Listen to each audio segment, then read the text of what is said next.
No industry changes faster than modern marketing. Great marketers need an edge. Great marketers need to be brave.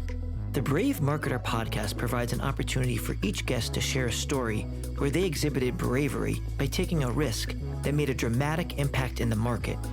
Our guests are marketers from top brands and agencies who share the exact strategies and tactics they used in their brave marketing moment. We then dive deep into topics like ethical advertising, consumer privacy, crypto marketing, brand safety, and navigating a future without third-party cookies. Hosted by Brave Software and me, Donnie DeVoren, head of sales at Brave. Together, we'll get a backstage view of the brave marketing moments and creative mindset work that's shaping today's most influential brands.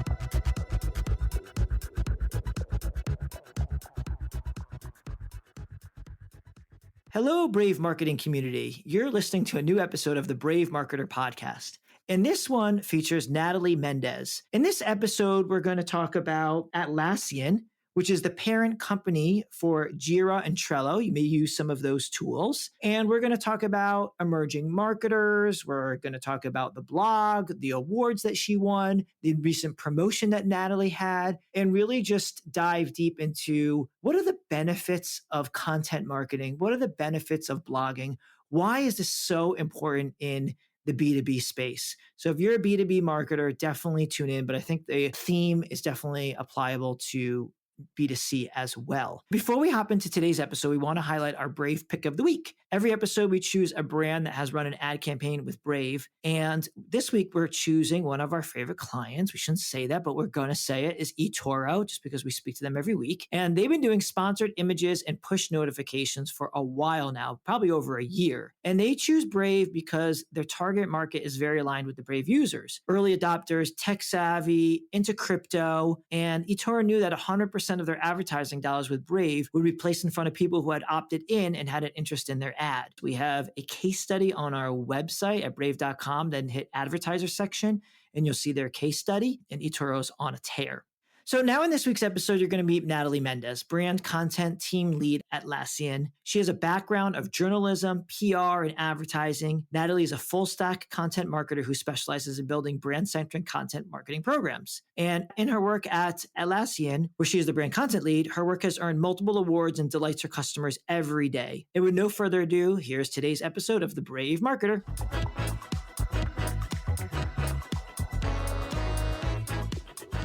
Natalie, welcome to the Brave Marketer podcast. How are you doing today? Hey, thanks for having me. I'm doing great. Happy to be here. So Natalie, before we get into the Brave marketing moment, why don't you just share for our listeners your exact role at Atlassian and what the company does? Sure. So I'm the brand content team lead at Atlassian. And Atlassian is actually a software company that launched out of Sydney, Australia. We're about 20 years old and we are super highly beloved in Australia, like the Google of Australia. But we've been gaining traction globally. We have offices across the world. We create software, productivity software to help teams work together better. So we started with engineering teams. So you probably heard of Jira, but we also have a ton of other products for non-technical teams like Trello and Confluence for more project management. I've used Trello in the past at Never Stop Marketing to basically track articles that I saw that were interesting that we wanted to put in our newsletter. I love the Trello extension, which I still have and still use. And I can't think of a company recently that I've been at that doesn't use Jira. It seems just like the go-to for software people. That's great. So as you know, the Brave Marketer is all about marketers sharing their brave moments. And so why don't you take a few moments and share your story with us? Yeah. So my story begins the day I decided to blow up the Atlassian blog, which is the blog that I was hired to help create. But one day I was looking at the numbers and I was looking at our company trajectory and marketing mission and decided maybe we're not really doing the right thing here. So we decided to make a change. It took some doing. It's not as dramatic as we canceled the blog and shut it down, but we decided to change our direction in a pretty dramatic way. The blog at Atlassian had been started by our founders, and the company is 20 years old. So they wrote the first blog post announcing the birth of our product Jira. And ever since then, it had been really a product focused blog with our updates and new additions to our products coming out. When I joined, we were sort of at this point where growth on the blog was flat. We felt like we weren't getting the ROI that we wanted out of these product updates that we were publishing every day. And I took a look at what is our company mission and what do our readers really want from us? And we pitched a new version of the blog, a new content strategy where we would be talking about topics that mattered to our users and our readers, as opposed to just focusing on what was new in our products. Talk to me about, did you have any fears or was there a risk along the way? Yeah, it was a pretty risky venture. When I joined, this blog was supporting the marketing efforts of a 100-person marketing team. And so to shift like this was like a real big change for the way a lot of people had been running their marketing campaigns. And there was this fear of, are we losing something? If we pivot in a new direction, will we still be able to deliver on our goals? And luckily, it's been nothing but successful. Ever since the pivot, the blog has grown 400%. We are delighting our readers and our users, and we are bringing in sales with our new content strategy. So I'd say it was all worth it, but it definitely took some education and a real just reframing of how do we use content for our marketing goals. Yeah, one of the challenges with content marketing is it's not easily tracked to an ROI. You mentioned some sales are coming in, but how do you see the true benefit of the blog? Yeah, the blog is a great top of funnel driver for us. Blogs can rank for organic search terms really easily. We see it as the front door of our Atlassian marketing, especially from an organic search perspective. As we widen the net and we bring people in, we sort of have this handoff that happens between the top of funnel activities we're doing on the blog and a deeper experience into product, clicking in to see product tours and going down the funnel that way. And do you have tracking set up at each point or during the funnel? Yeah, we do. We have an analytics team that is amazing. They can track every and anything. And so we have a really good understanding of how people are coming through. Got it. Good. What else excites you about your role? Ever since we made this pivot, we're seeing that brand content has become more important to the business. And it's really interesting because what inspired this change in the first place was listening to the founders of Atlassian in a town hall, which is one of our weekly all hands for the company. And they were talking about our company mission, which is to unleash the potential of all teams. And as I sat there listening to that mission statement, I just thought, wow, there is so much we can do as a brand from a content perspective to help teams unleash their potential. So we have our blog, which is called Work Life, and it's advice about leadership, productivity, working with teams. But we've also launched a podcast, which is called Teamistry. And it's all about exploring the unsung heroes teams behind huge moments in history. So landing a man on the moon or photographing a black hole or exploring the icy slows in Antarctica. We've seen a lot of interest in the podcast. It's just been honestly fun to explore so many different mediums for brand content and see a lot of great response coming in from that. You just recently got promoted, right? Yeah, I did. So tell us about that. Yeah, I joined the company as an individual contributor to work on the blog. And then as I explored these opportunities and launched a newly reimagined content strategy, we've been able to grow the team in alignment with that new mission. When I took this initiative, I made this kind of brave move into a new type of content strategy to see my company support me and also bring on a team of really talented people who can make that vision come to life. And in many ways, much better than I could if I were still the one writing all the blog posts and doing all of the editing and assigning of writers. So it's been great. Good. So, outside of your company, what do you think is the biggest threat or the most pressing challenges facing the marketing advertising industry right now? Yeah, it's got to be our audience's attention. People are very sensitive to advertising and marketing when they know when they're being sold at, and they're just getting so many messages flown in their face all the time. So that is our biggest threat is losing our audience's attention or not even gaining it in the first place because we can't demonstrate value to them in the content that we're creating. Yeah. There's a lot of content out there, a lot of ads, a lot of everything. So everyone is screaming for those same consumers' attention. You're absolutely right.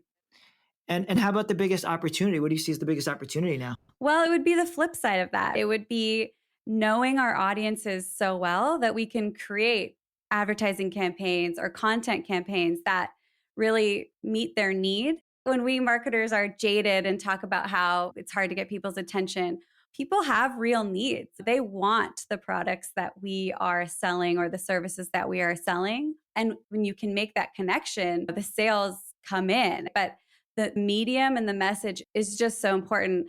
And I'll give you an interesting example. During this year, like most homeowners, I've been working a lot on my house and I've been building out my home office. And so I Googled something real quick. It was about this certain type of office installation I wanted at my home. And I came up with two results. They were both local, they were both specialized in what I wanted. And so I reached out.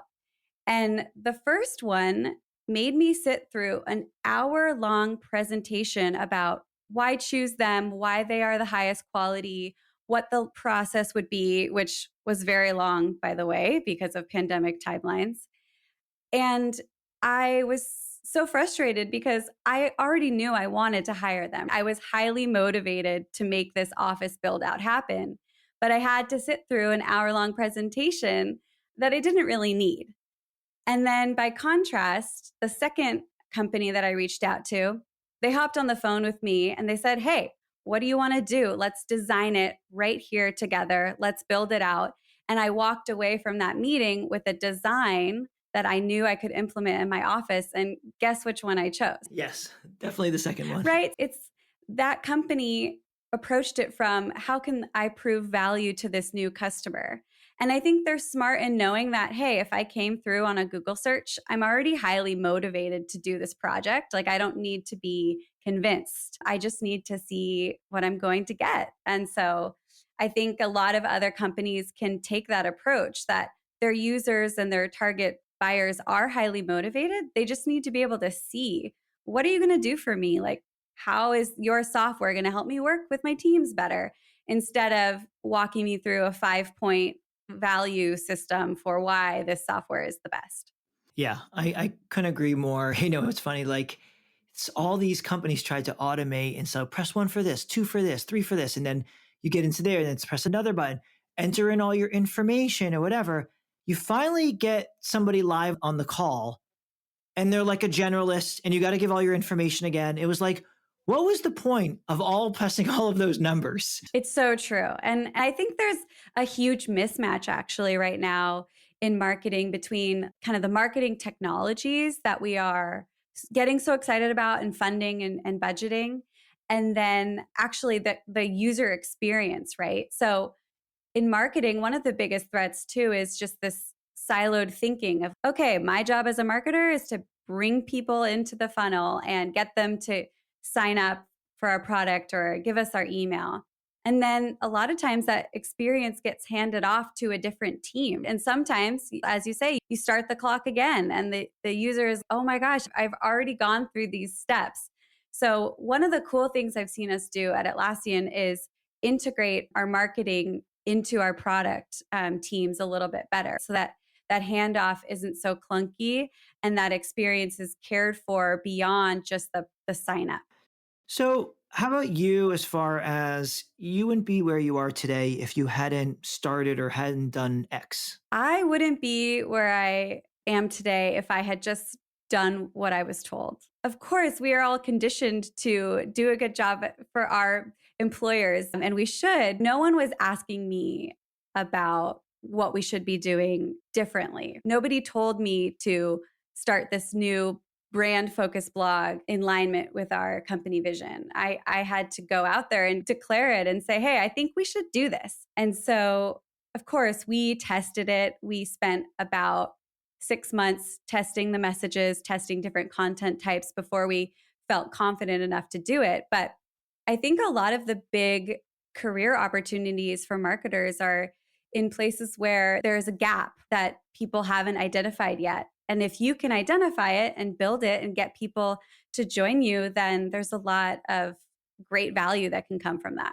Natalie, why don't we talk about emerging marketers, maybe marketers working for smaller, medium-sized companies, or even a marketer that's coming up through the ranks? What advice would you have for them? Yeah, great question.